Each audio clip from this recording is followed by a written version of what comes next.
All right, so week 3 of Garden Photo Friday, and today we are gonna start off in the secret garden. I think I only took one photo, and that was in the first week, and I think I wanna explore a little bit more in the secret garden. Now, before we continue, I do wanna apologize for the noise. We have an AC condenser out here in the secret garden that makes a lot of noise, and it's a very hot day, so we have the AC going. We don't really wanna shut that off right at this moment, but I do have a rose up here, Lady of Shalott, that looks perfect. It's just opening. I think that'll make a great shot for the first photo for today. All right, so I'm trying to pose her the best that I can, first of all, so I can just get a great photo of it. And I absolutely love this rose. It has some beautiful color.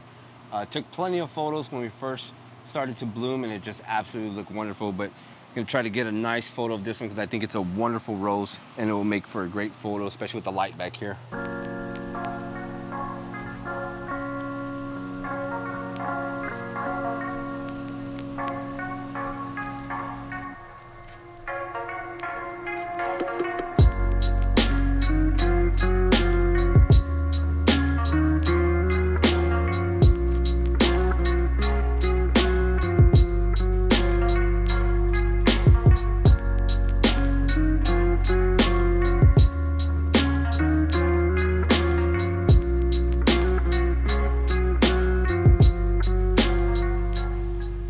Get a photo of it from behind just to get some catch light on it. I think it'll look really, really great.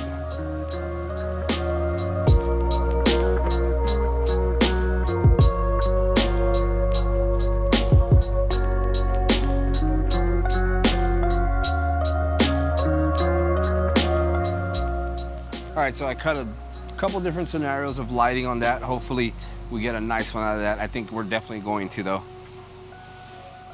All right, so I was getting ready to walk away from the rose here, and I have a lady in red fern here, and I've always thought that ferns make beautiful photos. Actually, I'll pop one up here that I actually took of a wild fern in the forest. I absolutely loved the way it looked because it's creeping in between a small wooden bridge that was in the middle of one of the trails that we have out here, and I just thought it was a great photo. So I'm gonna go ahead and try to take some up-close photos of this lady in red fern because I absolutely think ferns make beautiful, beautiful photos, especially one that you might want to hang up on a wall, because I think that's what I'm gonna do with that one photo that I did show you. I absolutely love the way that one came out with the light hitting it the way it was. That was without a flash. I took that again. It was on one of the trails, just creeping up through that wooden bridge there.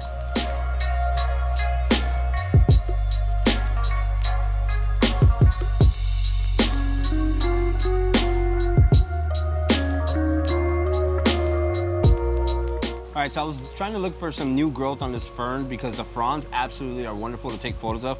But the great thing about fern foliage is that it's very flat, so it's easy to take photos of without losing a lot of the focus in what you're actually photographing.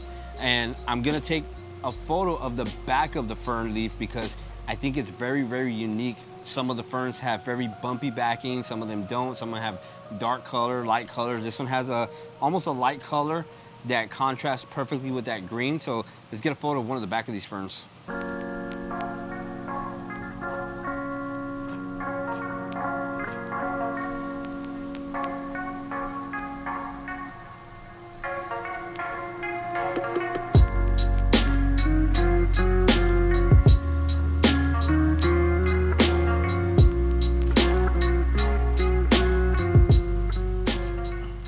All right, now something that's always amazing to take photos of is water on foliage. I don't know what it is, but it always attracts me to take a photo, especially when it looks very unique and beautiful. And I have some water here on a caladium that looks very, very beautiful.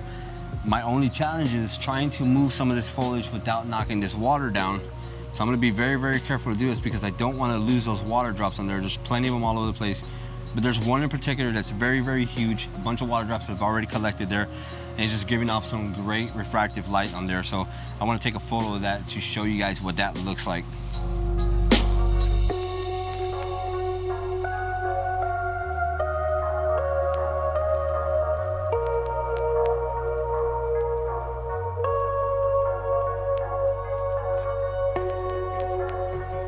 It's okay.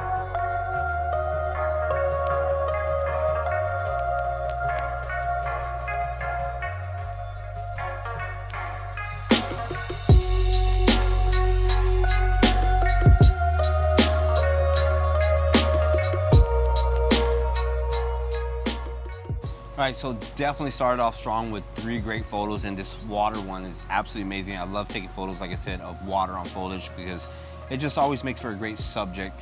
Definitely getting hot back here, so we're gonna move along and try to find something else that's interesting here in the garden, because there's so much stuff happening back here in the secret garden that I think you could take plenty and plenty of photos. So let's go find something else.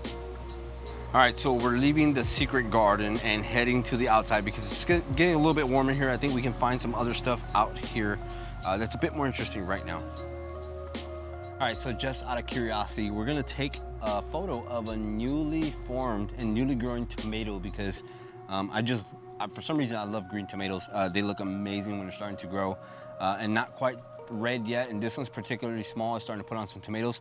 So we're gonna try to get some macro photos of tomato because I think it make for some interesting color. Plus the green on tomato foliage is absolutely amazing. And I don't know about you, but I love the smell of tomato foliage. It just smells great.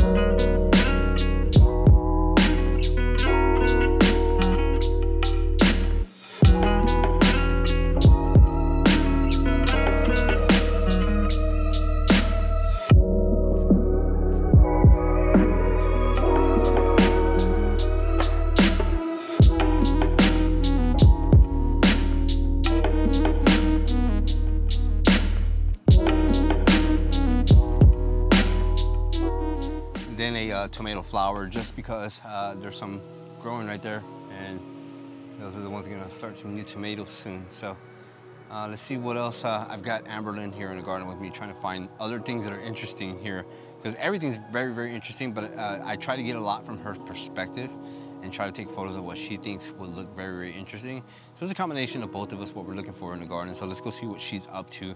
Hopefully she found something else that we might want to take a photo of. All right, so I think we're at our final spot here for taking photos of the garden here, and I'm closing out here because I have a couple different things I'm gonna take photos of. The first one being a cactus that we've had for, I think maybe 4, maybe 5 years. I'll have to check with Angie on that, but we've had it. It's an indoor cactus.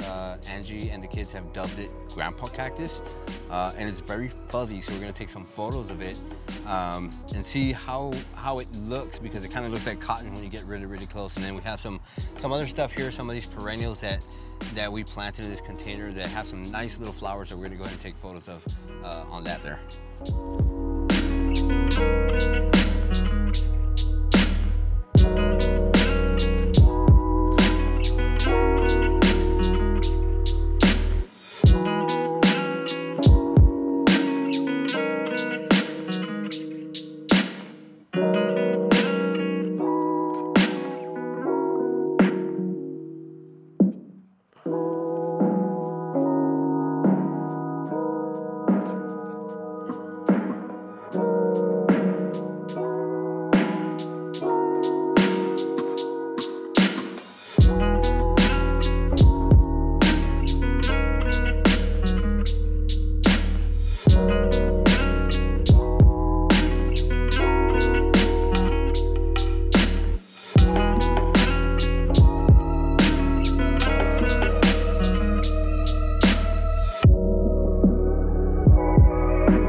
All right, so that concludes the 3rd week of Garden Photo Friday. Hope you guys enjoyed these videos. It's always lots of fun coming out here and taking photos of the garden. Especially, I know Amberlynn's not coming out on camera, but especially when she's out here, because she finds a lot of the inspiration for some of the photos that I do take. A lot of them I do find as well, but I bring her out here. It gives her something to explore from a kid's perspective. So it's not just my perspective. it's from a kid's perspective, because that's something that we enjoy about having the garden out here as well, is having them enjoy what's actually happening out here with pollinators and stuff like that. I know we didn't get any insects this week, something that I was trying to avoid because I wanted to focus more on foliage and flowers. But yeah, that's pretty much gonna do it, guys. I hope you enjoyed this video, and we'll see you guys in the next one.